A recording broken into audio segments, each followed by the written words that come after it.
Siku zote matajiri wa zama za leo ni watu wako nyuma, wanajiweka katika nafasi zile za mafakiri.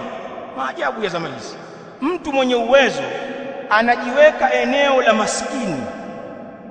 Mnapokaa mkatulia mkalalamika, hili jambo haliendi, tumekwama, tungepata shilingi fulani tungeendelea, na yeye naye analia kilio hichi hichi, bwana tumekwama bwana, tungepata bwana, anazo huyo. Matajiri wa leo maajabu yao, hawatumii fursa waliopewa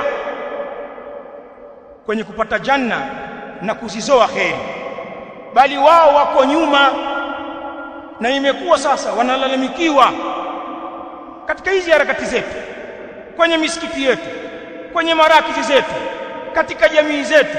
Wamekuwa ni watu wa kulalamikiwa kuwa nyuma, hata dini zao za kuungaunga. Watu wajanja wajanja tu. Ndiyo hali ya watu wengi walivyo leo, hawajitoi katika kheri, bali kama nilivyosema, wanasifiwa sana kwa ubakhili.